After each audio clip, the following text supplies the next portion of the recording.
बिस्मिल्लाहिर्रहमानिर्रहीम। अस्सलाम वालेकुम नाज़रीन, मेरा नाम अली भट्ट है और आप यूट्यूब चैनल देख रहे हैं। आज मैं उमर भाई के पास आया हूँ, तो आज इनसे पूछेंगे कि जी ये लवबर्ड में क्या ब्रीड करवा रहे हैं और इनका क्या एक्सपीरियंस है। उमर भाई, सबसे पहले तो मुझे ये बताएं कि आप लवबर्ड के अलावा कोई बिज़नेस करते हैं या लवबर्ड ही ब्रीड करवा रहे हैं, इसके बारे में थोड़ा बताएं। जी अस्सलाम वालेकुम। सबसे पहले तो आपका शुक्रिया कि आप आए। तो सर जी, मैं लव बर्ड के अलावा फ़िल वक्त तो लव बर्ड ही ब्रीड करवा रहा हूँ। इससे पहले 2012 से लेके 2016-17 तक कंस्ट्रक्शन का भी हमारा काम है। भाई और अब्बू उसको लुक आफ्टर करते हैं। पहले मैं भी साथ ही होता था, लेकिन फ़िल वक्त जब से कोरोना वाला मामला हुआ था तब से लेके अब तक जो है मैं तकरीबन बर्ड्स को ही देख रहा हूँ। ठीक है। तो अल्हम्दुलिल्लाह बेहतरीन चल रहा है मामला। तो आगे की आगे फिर देखी जाएगी, जो भी मामलात होंगे वो तो चल ही रहा है। तो ठीक है, इंशाल्लाह। यानी आप सिर्फ लवबर्ड ही ब्रीड करवा रहे हैं, लवबर्ड का जी बिज़नेस कर रहे जी हैं। जी, फिल वक्त लव बर्ड का ही बिज़नेस हो रहा है। ठीक है, तो मुझे ये बताएं, इतने अरसे से आप ब्रीड करवा रहे हैं तो लवबर्ड ही क्यों ब्रीड करवा रहे हैं, बस इसकी क्या वजह? मैंने अली भाई, मैंने जो स्टार्ट लिया था हमेशा, जो जैसे सारे बजरी से स्टार्ट लेते होते हैं, घर में रखे होते हैं, लेकिन मैंने बजरी में भी आ, कुछ एग्जीबिशंस अपनी तरफ से बाय किए थे उस टाइम पे, लोगों से धोखे धोखे खाए हुए हैं थोड़े से। उसके बाद फिर मैंने कॉकटेल रखे 2012-13 तक। मैंने कॉकटेल भी ब्रीड करवाए हुए हैं। तब कॉकटेल अरूज पे था, यानी कि वो उसमें भी इनोशिनो होते थे। वो क्रीम कलर का एक बर्ड होता था, मुझे उसका नाम नहीं माइंड में आ रहा। तो वो ब्रीड करवाए। फिर 2014 में मेरी शादी थी, तो शादी से पहले मैंने सारा कुछ ख़त्म कर दिया। एक केज गलती से रह गया, अच्छा। तो उस केज में फिर मैंने जो है वो ग्रीन फिशर लाया मैं पहले, और फिर उससे आहिस्ता आहिस्ता आहिस्ता आहिस्ता जो है वो सिलसिला चलता गया, म्यूटेशंस और सारा मामला जो है ना वो बनता गया। यानी आपने भी सब कितना ग्रीन फिशर से स्टार्ट लिया? हाँ हाँ, मैंने सबसे पहले ग्रीन फिशर, मेरा ख्याल है कोई 20 पीस लिए थे। ठीक उसकी है। मैंने कॉलोनी बनाई। फिर उसके बाद मैंने अल्बाइनोज लिए, लुटिनो पर्सनाटा, जिसको लुटिनो फिशरी, लुटिनो जिसको लुटिनो फिशरी। पर्सनाटा हम कहते हैं, वो लिए। तो और मेरा जब पहला सीज़न था अल्बाइनोज के साथ, उसमें मेरे बर्ड अभी, यानी कि सीज़न स्टार्ट हुआ था नवंबर 3 तारीख थी मेरा ख्याल है, बर्ड चोरी भी हो गए थे। अच्छा। यानी कि ब्रीडर, अभी ब्रीडिंग स्टार्ट हुई थी। कुछ के एग्स आए हुए थे, कुछ के नीचे चिक्स थे। तो वो ओपन सा शेड था, बड़ी मुश्किल से बनाया हुआ था। तो वो चोर आया, जाली काट के तो निकाल के भी ले गया। लेकिन साथ साथ ही है, उसके बाद फिर एडिशन होता गया और मामला चलता लेकिन आपने हिम्मत नहीं हारी और आपने कहा जी हाँ ब्रीड करानी है। हाँ हाँ, बिल्कुल बिल्कुल ऐसा ही हुआ। ठीक हो गया। तो उमर भाई, ये जो YNB आपका जो एक ग्रुप बना है, जी जी। इसका क्या मकसद है और इसका कोई बेनिफिट भी है ग्रुप बनाने का, या बस ऐसे ही है? असल में अली भाई, ये हमारा एक दोस्त है मोहम्मद आसिम खालिद, अल्लाह ताला जन्नत में जगह दे उन्हें। मैक बर्ड्स के नाम से उनकी आईडी थी। मैं असल में इस ग्रुप में नहीं था। इसमें आसिम खालिद, मोहसिन ज़फ़र भाई, इमरान भाई, फैज़ी भाई, मियाँ फ़ारूक साहब थे, मोहम्मद ज़ेब चौधरी थे, और सलमान लड़का था एक। तो ये सारे इन्होंने मिलके यानी कि ये ग्रुप बनाया था, यारा नाल बहारा। वैसे ही यानी कि इसका मतलब ये है, यारा नाल बहारा जी। तो वो फिर आहिस्ता आहिस्ता, जब वो दोस्त की डेथ हुई रोड एक्सीडेंट में, उसके बाद फिर कुछ लोग कट ऑफ हो गए। तो अब हम 4 लोग हैं। तो इसमें जो सबसे बड़ा हमें फ़ायदा होता है वो ये होता है कि फ़र्ज़ करें, हाँ, हम 4 लोग डिफरेंट बर्ड्स पे काम, जैसे इमरान भाई हैं वो पर्सनाटा पे उनका ज़्यादा फोकस है, ठीक है। फैज़ी का ग्रीन फिशर पे है, मेरा और मोहसिन भाई का ब्लू और पार्लू फिशरी पे है, या कुछ ऑफलाइंस पे है। तो वो फिर हम आपस में ही एक दूसरे से एक्सचेंज कर लेते हैं। और अल्हम्दुलिल्लाह मेरा ख्याल है कि 2-3 साल हो गए हैं, कभी भी हमने एक दूसरे से बर्ड दे के पैसे नहीं लिए। यानी कि जिसको जो बर्ड पसंद आया वो उसने ले लिया, वो दूसरे के पास दूसरे को पसंद आया वो उसने ले लिया। अभी मैंने रिसेंटली फैज़ी भाई से पार्ब्लू प्लाइन पेल फेलो का उन्होंने मुझे मेल दिया था। इसी तरह कुछ बर्ड मोहसिन भाई ने मेरे से लिए, मैंने उनको कुछ बर्ड दिए, जो उनको मेरे पास पसंद आए वो ले गए। तो वो इस तरह मिलजुल के जो है ना वो ब्रीडिंग होती रहती है। और इसमें सबसे बड़ा फ़ायदा ये भी है शो पॉइंट ऑफ व्यू के हवाले से, कि आपकी वो लर्निंग होती रहती है। यानी कि आपने किन फीचर्स को ऐड करना है, किन फीचर्स को फिक्स करना है, वो फिर दोस्त जब आपस में बैठते हैं या एक दूसरे के शेड को विजिट करते हैं तो वो बताते हैं यार ये पेयरिंग सही है, ये पेयरिंग सही नहीं है। तो इसका ग्रुप्स, यानी कि ग्रुप बनाने का, अगर आपके दोस्त अच्छे हैं, आपके साथ लॉयल हैं, ऑनेस्ट हैं, तो वो उसका सबसे बड़ा फ़ायदा आपको जो है ना वो ये होता है। तो ग्रुप्स का फ़ायदा है अगर अच्छे तरीके से चला जाए तो। ठीक हो गया। अच्छा उमर भी, ये बताएं कि जो आपकी जो पार्लू फिशरीज़ हैं वो नॉर्मल रूटीन के पार्लू से महंगे क्यों हैं बर्ड? असल में मैंने जब कोरोना से पहले की बात है, मैंने जोस बरनाब से, तब फैज़ी भाई ने ही बर्ड लिए थे, मैंने तो खैर नहीं थे लिए, उन्होंने मुझे कहा कि यार बर्ड ले लो, उसकी लाइन बहुत अच्छी है फिशरीज़ की। तो मैंने टोटल 10 बर्ड लिए थे और एक बर्ड मुझे 9 बर्ड आए थे, एक बर्ड वहीं पे एक्सपायर हो गया था। वो बर्ड मुझे 35,000 रुपये की एक सादा फिशरी कॉस्ट की थी, जबकि सादा फिशरी यहाँ पे 3-4 हज़ार रुपये की होती थी, कोई भी बाई नहीं था करता होता ना। तो वो तब शायद बातें सुनने को मिली थी कि यार ये पागल है, इसने यानी कि फ़िशरीज़ में इतने पैसे लगा दिए हैं। तो खैर वो मेरे पास फ़िशरीज़ आ गई, बड़ी मज़ेदार अच्छी फ़िशरीज़ थी, साइज़ वगैरह और सारा मामला उनका बड़ा अच्छा था। तो उनको मैंने लोकल पार्क ब्लूज़ के साथ लगाया। तो वो उससे पहले तक जो था ना वो ये था जी, क्लियर हेड में फिशरी होती है और क्लियर हेड में जो है वो पार्कलू होता है, जो जिसको हम क्लियर पाइड बर्ड भी कहते हैं। तो उसको अच्छा बर्ड समझा जाता था। लेकिन आहिस्ता आहिस्ता फिर जब वो लर्निंग हुई, नहीं यार ये मास्किंग होनी चाहिए, इस तरह की कलर्स इस तरह के होने चाहिए, तो वो फिर लोगों को नॉलेज मिलता गया, अवेयरनेस आती गई।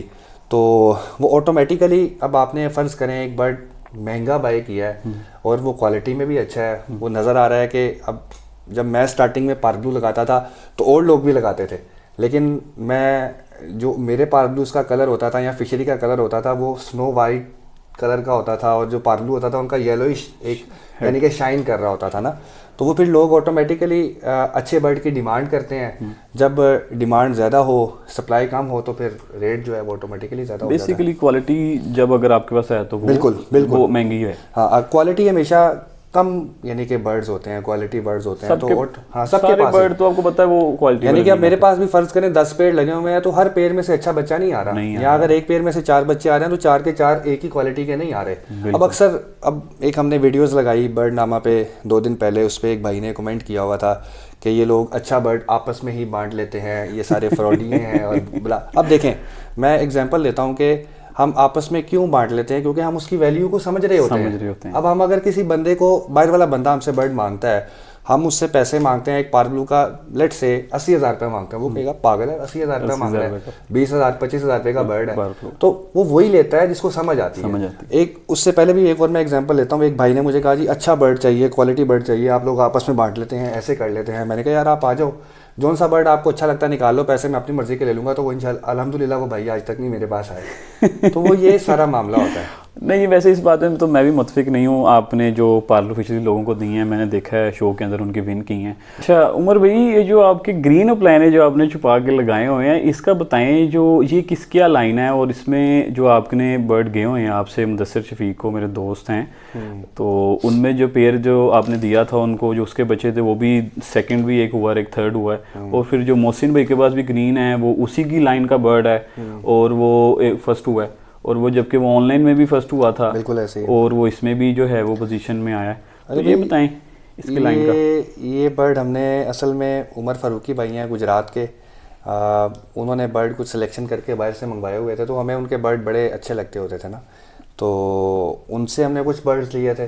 फिर इसी तरह मोहसिन भाई ने एक बर्ड अवैस भाई से लिया था, जो कि एक चैम्पियन हन का मेल बेटा था ग्रीन यूविंग ओपलाइन का, जो कि 2016 या 17 में जो है वो बर्ड चैम्पियन हुआ था LSP के शो में।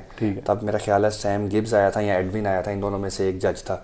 तो वो बर्ड पूरा दिन जो है ना स्टिक पे यानी कि बिल्कुल सीधा बैठा रहा, और उसको शो केज को ऐसे ऐसे घुमाया भी, लेकिन अपनी स्टिक से जो है ना नहीं हिला। तो उस हैन में से एक जो चिक था वो मोहसिन भाई ने लिया था अवैस भाई से, उस मेल को उन्होंने लगाया था एक ग्रीन फिशर से जो कि फैज़ी भाई से आया था। तो उसमें से जो बच्चे गए थे वो बिलाल अनवर को गए थे, और जो मुदस्सिर भाई को गए थे वो उमर फारूकी वाली प्योर लाइन में से ही वो पेयर बना के दिया था मैंने उन्हें। तो वो पेडिग्री और लाइन जो है ना वो बड़ा मैटर कर रही होती है, यानी कि दोनों केसेस में ही, बिलाल अनवर वाले केस में भी और मुदस्सिर भाई वाले केस में भी। और वो जो आपने आदिल भाई को भी जो जी आदिल भाई को जो फिशरीज़ दी वो भी इसी तरह, जोस बरनाब चैंपियन रह चुका है, 2018 में भी चैंपियन था, अभी भी जो BVA का शो हुआ है उसका ब्लू में यानी कि उसका फर्स्ट है बर्ड।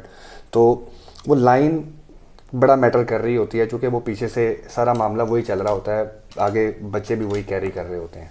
ठीक हो गया। अच्छा उमर भी, मुझे थोड़ा सा ना कमर्शियल के ऊपर बताएंगे जी, कमर्शियल की क्या बेनिफिट्स हैं, कमर्शियल का क्या जो है वो इस हॉबी के अंदर मामला है, वो भी थोड़ा सा बताएं, और कमर्शियल में पेयरिंग बता दें कि जो लोगों को ज़्यादा करनी चाहिए। कमर्शियल का सबसे बड़ा बेनिफिट ये है कि आपके लिए वो एक मोटिवेशन है, आपका अगर कोई और बर्ड सेल नहीं हो रहा, म्यूटेशन लेट सेल हो रही है, तो कमर्शियल का ये होता है कि एकदम से यानी कि जैसे ही चेक्स आए ऑलरेडी बुकिंग्स होती हैं, रिजर्व्ड होते हैं बर्ड्स, तो वो आपके सेल हो जाते हैं। तो वो जब आपके पास पैसे आते हैं तो वो आपको एक मोटिवेशन जो है ना ऑटोमेटिकली मिलती ही मिलती है। उसके अलावा जब भी कोई नया बंदा आपसे अल्बाइनो, क्रीमिनो, डेकिनो, पेस्टलिनो वगैरह लेने आएगा तो वो आपके पास दूसरे कलर्स के बर्ड देखेगा, तो जब वो कल को ब्रीड करवा के अपने कमर्शियल बर्ड सेल करेगा तो उसका भी दिल करेगा कि यार मेरे पास भी म्यूटेशन हो। तो वो इसका ये भी एक बेनिफिट है कि वो दोबारा फिर आपसे ही, अगर आपने उसको पहले अच्छे बर्ड दिए होंगे तो वो दोबारा फिर आपसे ही रब्ता करेगा। अच्छा, ये ज़रूरी है जी कि आप इसको अच्छे बर्ड दें। हाँ बिल्कुल। और आपका जो कमर्शियल है ना, फ़र्ज़ करें आपने 10 पेड़ लगाए हुए हैं तो 3 से 4 3 पेड़ कम से कम जो है ना आपके कमर्शियल के होने चाहिए जहाँ से आपको मोटिवेशन मिलती रहे। हाँ, इसमें आप पेयर्स कौन कौन से होने चाहिए?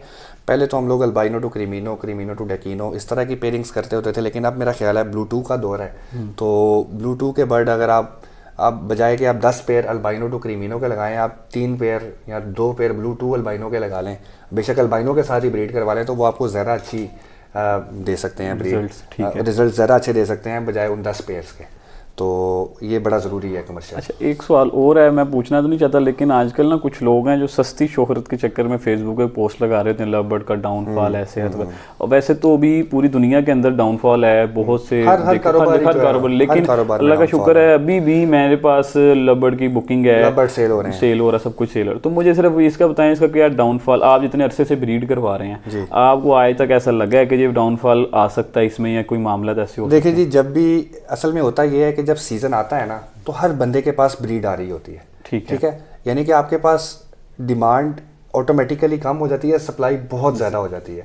ठीक है। और जिन लोगों के यानी कि फ़र्ज़ करें अगर मेरे पास बर्ड सेल नहीं हो रहा तो मेरे पास वही बंदा बर्ड लेने आएगा जो पहले अपना बर्ड सेल करेगा। वो अपना बर्ड सेल करेगा फिर ही वो मेरे से अच्छे बर्ड लेने आएगा। तो इसलिए डाउनफॉल वाला मामला नहीं होता इस मौसम में। वैसे ही सबकी, एक तो हमारे मुल्क के हालात इस तरह के हैं कि वो सेल यानी कि हर कारोबार में बिल्कुल डाउन हुआ है। तो और दूसरा इस मौसम में ऐसा होता है कि आपके बर्ड्स की सेल थोड़ी सी रुकती है। तो इसलिए इसमें कोई मसले वाली बात नहीं है। दूसरा जो पोस्ट वगैरह लगती हैं नेगेटिव, उनके पास असल में लव बर्ड होता ही नहीं है, यानी कि वो दूसरे बर्ड्स वाले होते हैं।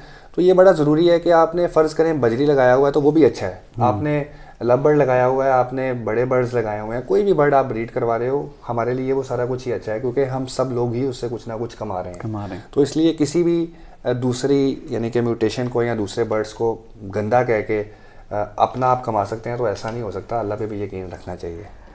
तो इंशाल्लाह लव बर्ड कहीं नहीं चाहता अल्लाह खैर करेगा। सही है जी, खुल के लव बर्ड लगाएं जी। लव बर्ड में तो इतनी म्यूटेशन है जी, हमें तो पता ही नहीं, तो लोग कहते हैं लव बर्ड कटाऊं, तो इतने तो बर्ड ही नहीं है लोगों के पास सर। वो यानी कि अभी आप अगर निकलें पार्बू अपलाइन 10 अच्छे मेल ढूंढने निकलें तो शायद आपको ना मिले, जिनकी मार्किंग भी अच्छी हो, जिनका स्टांस भी अच्छा हो, जिनका सारा कुछ अच्छा हो पूरे पाकिस्तान में। या ब्लू अपलाइन इस तरह के बर्ड अगर आप ढूंढने निकलें तो शायद आपको ना मिले, इकट्ठे करने आपको मुश्किल हो। तो इसलिए अच्छे बर्ड की डिमांड हमेशा रहती है क्योंकि अच्छा बर्ड आता ही कम क्वांटिटी में है, और जब आता है तो वो कुछ लोगों की कोशिश होती है कि यार ये हमारे पास ही रहे। या अगर सेल करना भी है तो सिलेक्टेड से लोग होते हैं जो समझते हैं, वो उन्हीं को ही सेल किया जाता है। तो वो ये मामला है सारा। नहीं जी, उमर भी आपका बहुत शुक्रिया, आपने हमारे लिए टाइम सर आपका शुक्रिया भाई, जज़ाकल्लाह। तो अब अच्छा जी, जो लाइक और सब्सक्राइब है ना, अगर आप वो नहीं करेंगे तो इस तरह की वीडियोस नहीं मिलेंगी आपको जी। इंशाल्लाह आप चैनल को लाजमी सब्सक्राइब करें जी। नहीं जी, इंशाल्लाह दोबारा आपसे मुलाकात होगी जी। Stay tuned. अल्लाह हाफिज़। जज़ाकल्लाह जी, अल्लाह हाफिज़।